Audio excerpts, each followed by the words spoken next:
నారాయణం నమస్కృత్య నరం చైవ నరోత్తమం దేవీం సరస్వతీం వ్యాసం తతో జయముదీరయేత్. ఓం నమో నారాయణాయ. అందరికీ నమస్కారం అండి.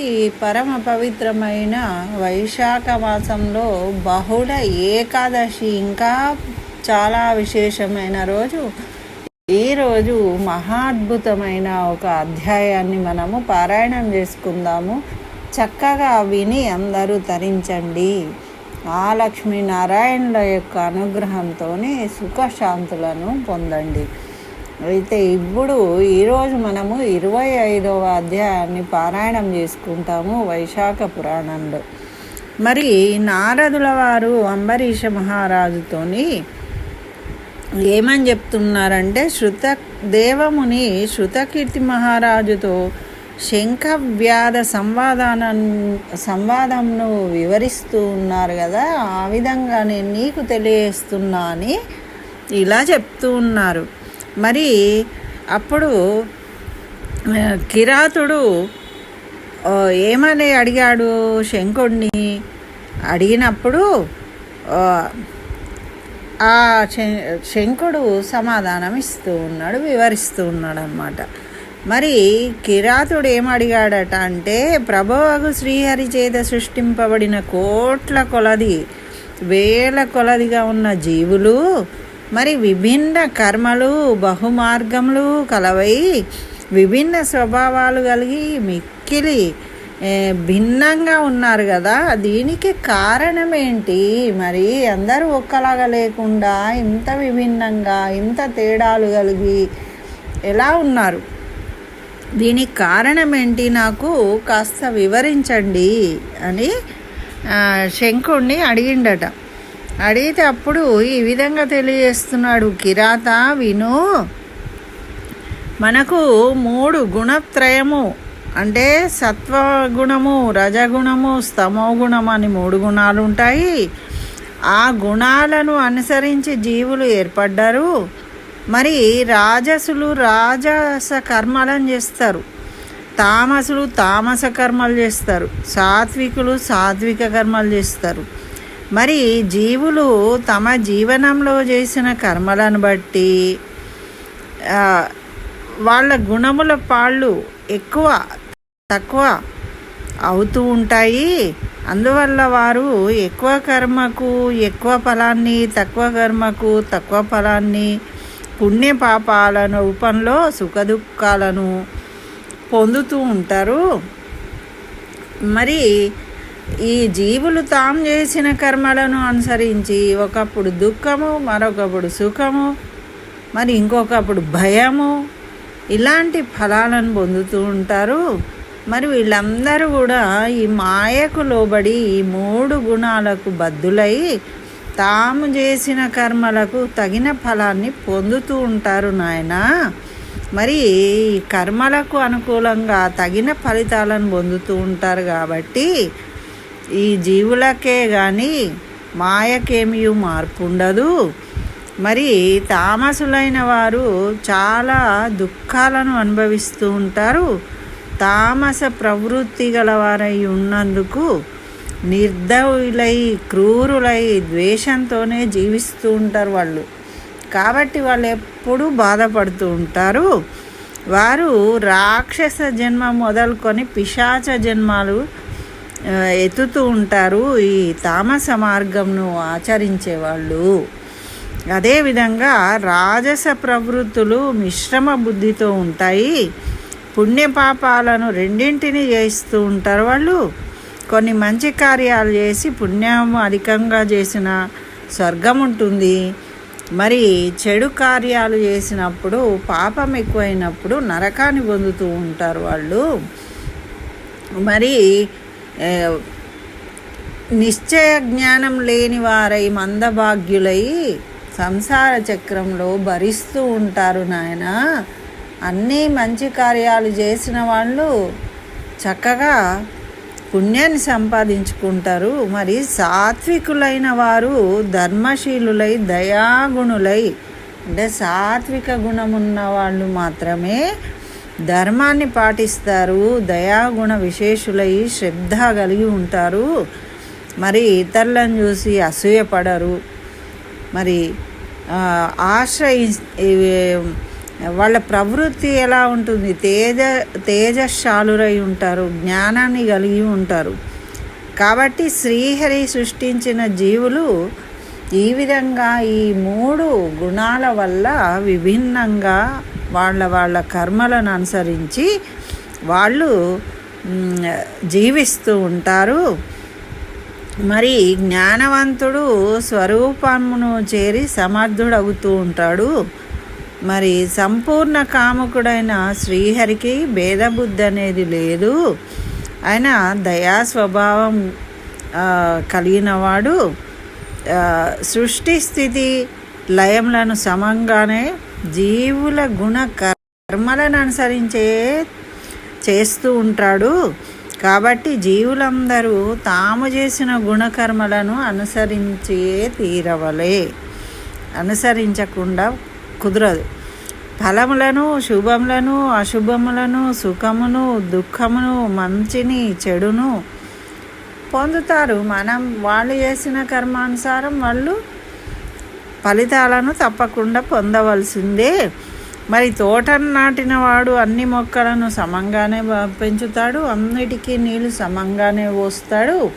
కానీ వాటికి వచ్చే ఫలాలు అనేవి ఆ చెట్టు తమ స్వభావానికి తగినట్టు ఎత్తు పెరుగుతుంది.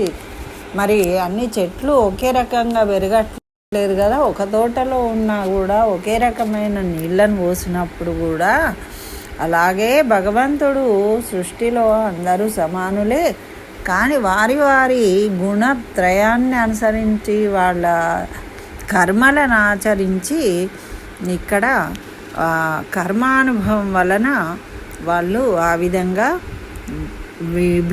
భేదం ఉన్నట్టుగా కనిపిస్తూ ఉంటుంది.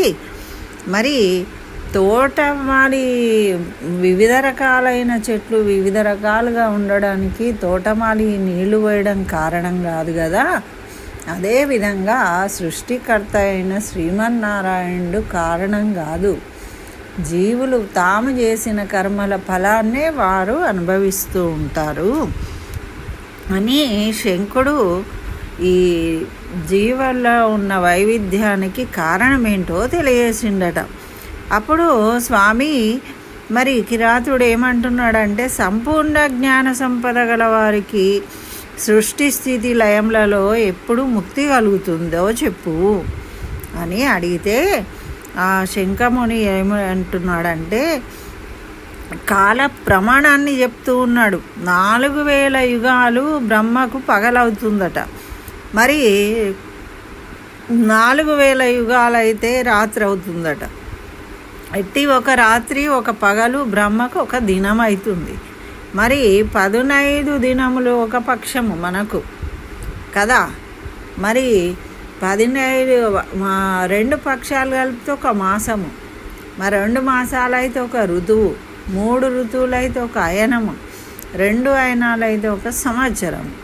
అట్లాంటి సంవత్సరాలు దివ్యములు 100 అయితే దాన్ని ఒక బ్రహ్మకల్పము అంటారట.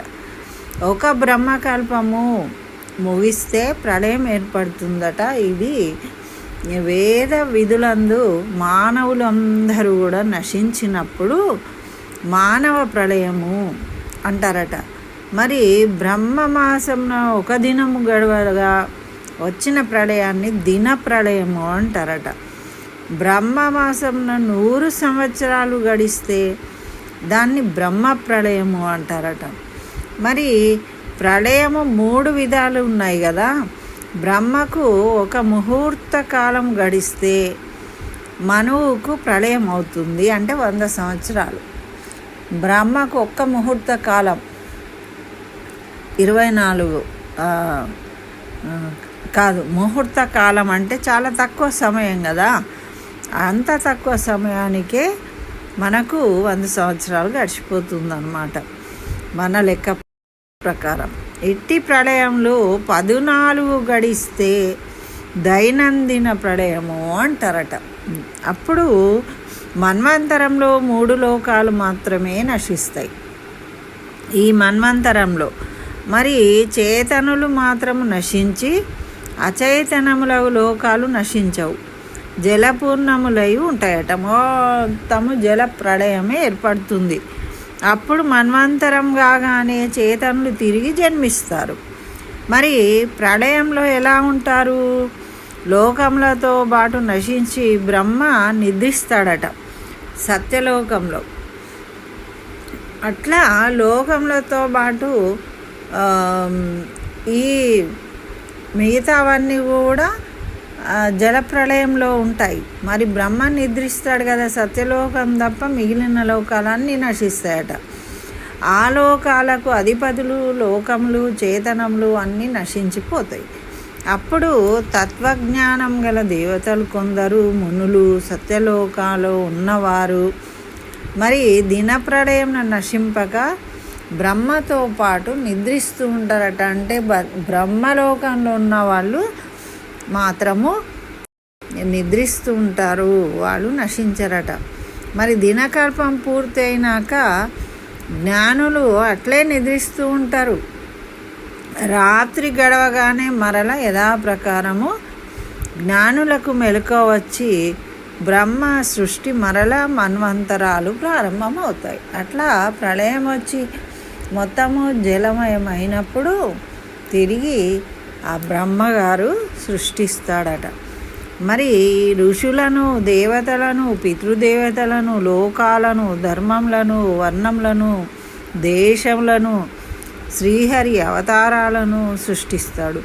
మరి ఈ దేవతలు, మునులు బ్రహ్మకల్పం ముగియగానే ఉంటారు. అప్పటి వరకు బ్రహ్మకల్పం ముగిసే వరకు ఉంటారట వాళ్ళు. మరి ఆయా రాశులందున్న దేవతలు, మునులు తమకు సరిపోయే వేద ధర్మాలను అనుసరిస్తూ ఉంటారట. ఆయా గోత్రములందు జన్మించిన తమ తమ నియమిత కర్మలను చేస్తూ ఉంటారట. వాళ్ళు ఎప్పుడు కూడా వాళ్ళు సర్వకాల సర్వావస్థలయందు వాళ్ళ ధర్మాలను ఆచరిస్తూ ఉంటారట. మరి ఈ విధంగా కలియుగాంతంలో రాక్షసులు, పిశాచములు ఉంటాయి కదా. మరి అవి కలిసి నరక స్థానాన్ని చేరుకుంటారట కలియుగ అంతంలో. మరి పిశాచ గణాలు అందున్న వారు ఏం చేస్తారు? తమ కర్మలను అనుసరించి మరి యుగాంతం అయిపోయినాక మళ్ళీ బ్రహ్మ సృష్టి చేసినప్పుడు వాళ్ళందరూ వాళ్ళ కర్మలను అనుసరించి జన్మించి కర్మలను చేస్తూ ఉంటారు. అంటే ఆ కర్మాన్ని పోడగొట్టుకోవడం కోసము ఏవి చేయాలో అవి చేస్తూ ఉంటారు. అంటే ఇలా పునర్జన్మలు ఎత్తుతూ ఉంటారు మళ్ళీ మళ్ళీ. మరి సృష్టి కాలంను, ముక్తి కాలంను చెప్తా విను కిరాత. మరి సృష్టి కాలం ఎలా ఉంటుంది, ముక్తి కాలం ఎలా ఉంటుంది అంటే శ్రీ మహావిష్ణువు కన్ను మూయిట బ్రహ్మదేవునికి ఒక బ్రహ్మ కల్పం అవుతుందట. యోగ నిద్రలోకి వెళ్తాడు శ్రీ మహావిష్ణువు. కన్ను ఇలా మూసిన మనం కన్ను ముయ్యడం ఒక బ్రహ్మ కల్పం అవుతుందట. మళ్ళీ కనురెప్ప లేచినప్పుడు శ్రీహరికి తనలో ఉన్న లోకాలను సృష్టించాలనే కోరిక కలిగి అప్పుడు ఉదరంన సృష్టింపదగిన వారు మరి తన ఉదరంలోనే దాచుకుంటాడు కదా, అప్పటి వరకు రక్షిస్తాడు. తన ఉదరంలోకి తీసుకొని ఈ లోకాలన్నిటినీ రక్షిస్తాడు. అప్పుడు అది లింగ శరీరాలు భంగమైన వారు, జీవులు అనేకులు ఉంటారు కదా, వాళ్ళందరూ శ్రీ మహావిష్ణు కుక్షిలో నిద్రిస్తూ ఉంటారట. ఈయన లేచినప్పుడు వాళ్ళు కూడా అజ్ఞాన దశలో ఉంటారు. వాళ్ళు ఉండి మరి జీవులు ముక్తి నందిన వారు బ్రహ్మ మొదలు మానవుల వరకు అందరూ కూడా శ్రీహరిని ధ్యానిస్తూ ఉంటారు ఆ కుక్షిలో ఉండి. అప్పుడు ఈయన శ్రీహరి కన్ను తెరిచి వాసుదేవ వ్యూహంలో జీవులను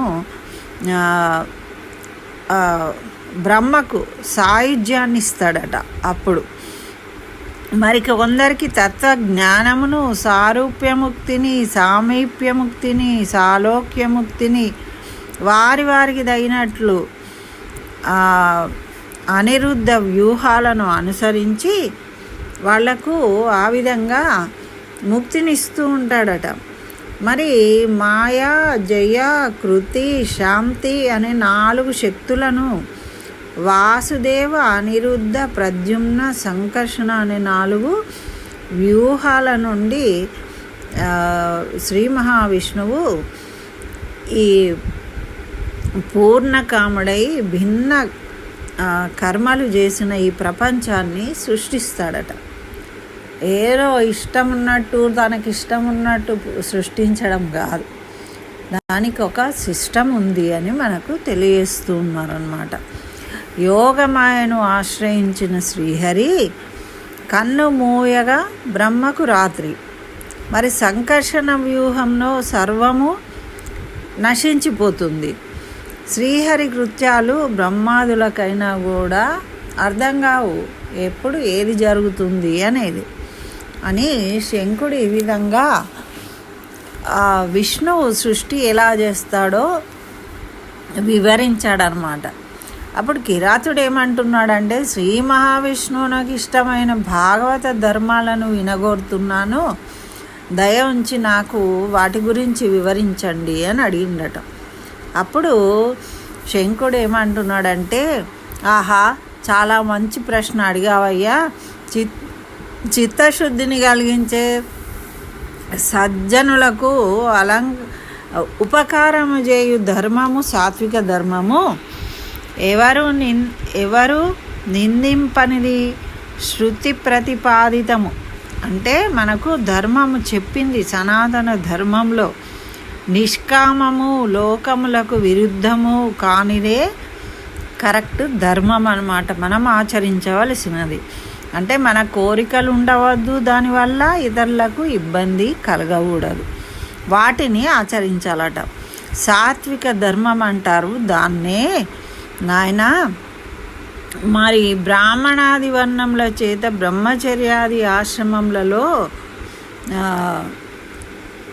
ఏం చేస్తారు, మరి విభిన్నమైన ధర్మములు, నిత్య నైమిత్తిక కామ్యాలు 3 రీతులుగా ఉంటాయి. ఇవి 4 వర్ణాల వారు తమ తమ ధర్మాలను ఆచరిస్తూ ఉంటారు. మరి శ్రీహరికి ఫల సమర్పణ చేసినచో అవి సాత్విక ధర్మాలు అవుతాయి, శుభకరములు అవుతాయి. మరి భగవంతునికి చెందిన కర్మలు అవుతాయి.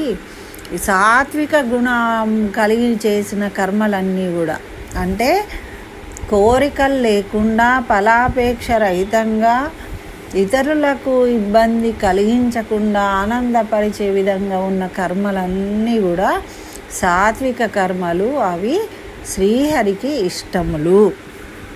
మరి శ్రీ మహావిష్ణువును విడిచి మరొక దైవము ఇట్టి వీరినే భాగవతులు అనవలెను.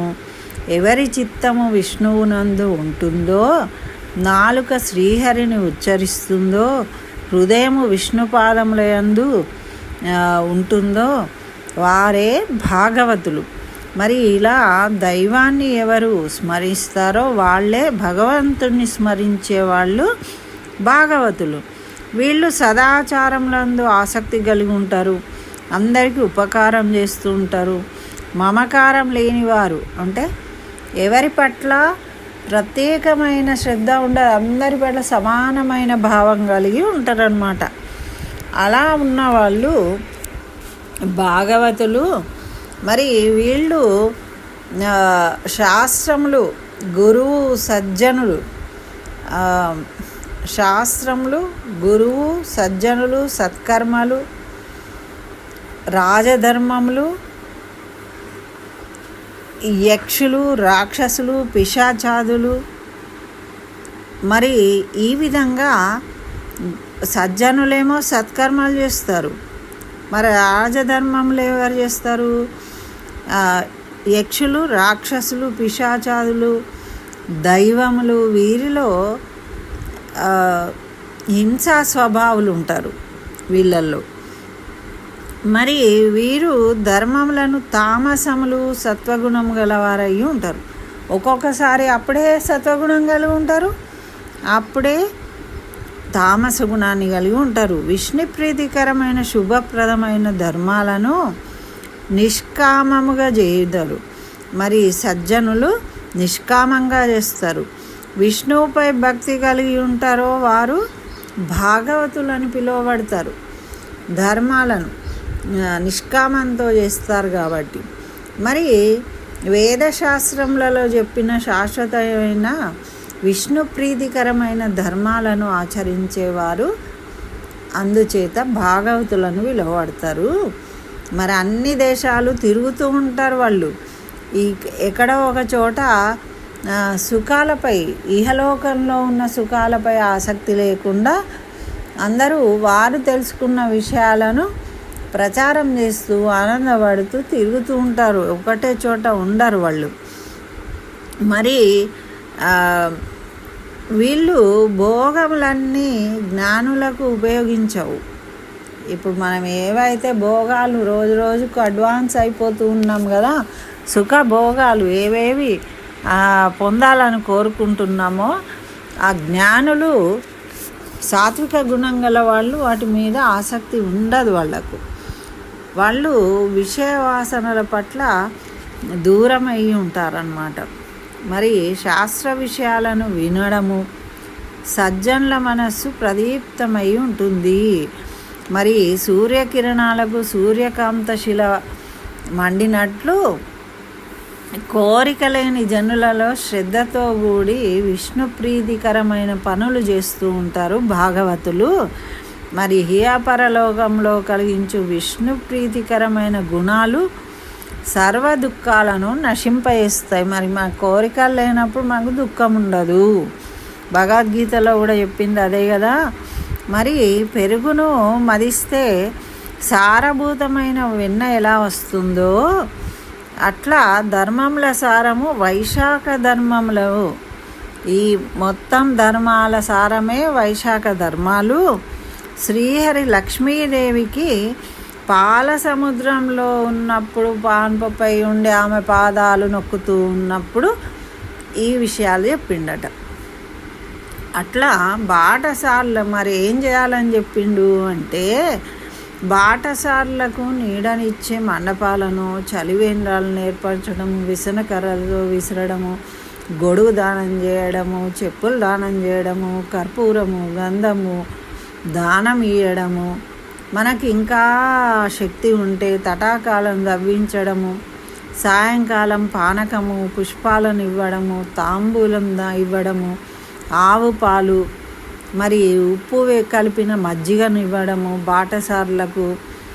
ఇలా బ్రాహ్మణుల పాదములను కడగడము, మరి చాప కంబళి మంచము గోవు వాటిని దానం ఇవ్వడము, తేనె కలిపిన నువ్వులను దానం ఇవ్వడము పాపములను పోగొడతాయి. ఇవన్నీ కూడా మరి సాయంకాలంలో చెరుకు గడలు ఇవ్వడము, దోస పండ్లు ఇవ్వడము, పండ్ల రసాలను ఇవ్వడము, మరి ఇవన్నీ పితృదేవతలకు తర్పణలు ఇచ్చుట, ఇవన్నీ కూడా ఏంటి వైశాఖ ధర్మాలు. అంత సులభమైనవి మరి చేయడానికి.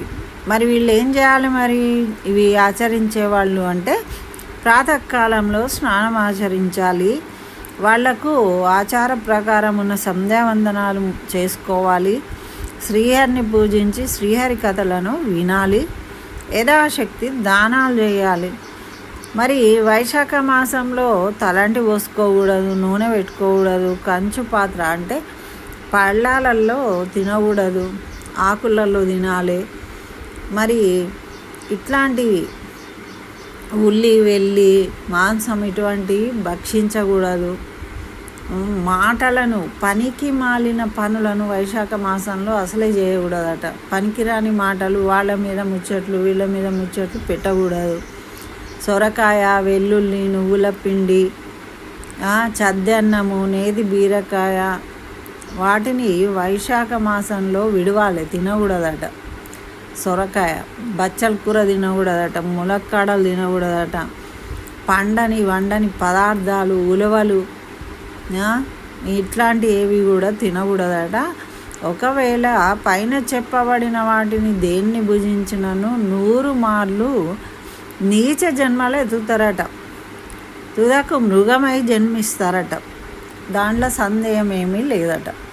అంటే మనము పండించుకునే మన ధర్మ ప్రకారము ఏ పంటలు పండుతాయో అటువంటి తినాలే. కృత్రిమంగా చేసుకున్నవన్నీ కూడా తినకూడదు.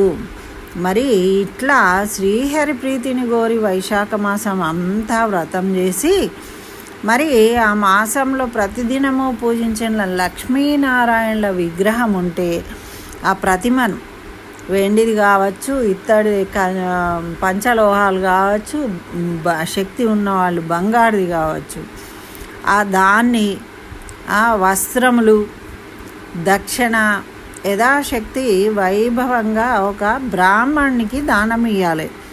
మరి ఎప్పుడు ఇవ్వాలి? వైశాఖ ద్వాదశి బహుళ ద్వాదశి నాడు ఇవ్వాలట. అంటే రేపు, ఈరోజు మనకు ఏకాదశి, రేపు ఈ దానం చేసుకోవాలి. మరి పెరుగు కలిపిన అన్నంను అంటే దద్దోజనం చేయాలని చెప్పాము కదా, అది ఒక నీళ్లతో నింపిన పాత్ర, జలకలశాన్ని, తాంబూలాన్ని ఇచ్చి యమధర్మరాజు సంతోషిస్తాడు. చెప్పిండు కదా యమధర్మరాజుకు కూడా నీ కూడా ఇస్తారు అని తన వంతు. ఈ విధంగా ఇచ్చి మరి ఇచ్చేటప్పుడట వైశాఖే సిత ద్వాదశ్యాం దద్యాదద్యన్న మంజ సాసోద కుంభం సతాంబూలం సఫలం సదక్షిణం దదామి ధర్మరాజాయ తేవ ప్రీణాతు వై యమః అని ఇచ్చి మన మనసులో పితృదేవతల యొక్క గోత్రనామాలు పేర్లు తెలిసి ఉంటే నమస్కరించుకోవాలట. ఆ విధంగా చేసినప్పుడు మనకు చక్కగా వంశాభివృద్ధి కలుగుతుంది. మరి పెరుగు కలిపిన అన్నాన్ని ఎట్లా ఇస్తామండి? తీసుకోరు కాబట్టి పెరుగు, బియ్యము, పప్పు, ఉప్పు, సాహిత్యాన్ని ఇవ్వాలి. మరి తాంబూలము ఇవ్వాలి. మరి తినేవాళ్ళు ఉంటే భక్ష్యాలు, ఫలాలు, దక్షిణ ఇవన్నీ కూడా ఎవరికి ఇవ్వాలి అంటే పిల్లలు గలవానికి బ్రాహ్మణునకు ఇవ్వాలి గోదానం. తర్వాత శ్రీహరి లోకానికి పోతారట. ఇవన్నీ దానం చేసిన వాళ్ళు చక్కగా శ్రీహరి లోకానికి చేరుకుంటారు. మరి ఆ సద్బ్రాహ్మణునికి మాత్రమే, అర్హత ఉన్న వాళ్ళకు మాత్రమే దానం చేయాలి. మరి వైశాఖ మాస వ్రతం ఆచరించినచో వాడి సర్వపాపాలు పోవడమే కాకు వంశము 100 తరముల వారు పుణ్యలోకానికి వెళ్తారట. వైశాఖ వ్రతం ఆచరించిన వారు మరణాంతరము సూర్యలోకము, శ్రీహరి లోకాన్ని చేరుకుంటారట. మరి శంఖముని కిరాతునికి ఈ విధంగా వైశాఖ ధర్మాలను వివరించాడు. అయితే అలా వివరిస్తూ ఉండగానే అక్కడున్న చెట్టు కొమ్మలు గల 5 కొమ్మలు గల మర్రి చెట్టు ఉందట. అది నేలపై పడిందట. అందరూ ఆశ్చర్యపడ్డారట. చెట్టు తొర్రల నుండి ఒక పెద్ద శరీరం గల భయంకరమైన సర్పం బయటకు వచ్చిందట. ఆ సర్పము చూస్తుండగానే చక్కగా ఆ సర్పరూపాన్ని విడిచి మానవ రూపానికి మారి మునికి తల వంచి నమస్కరించి నిలబడి ఉందట. అప్పుడు వీళ్ళందరూ ఆశ్చర్యపడ్డాడు. మరి అది ఇంకో అధ్యాయంలో ఆ కథను తెలియజేస్తారు. ఇది వైశాఖ పురాణంలో 25వ అధ్యాయం అండి. సంపూర్ణం. స్వస్తి. జై శ్రీమన్నారాయణ. సర్వం శ్రీకృష్ణ.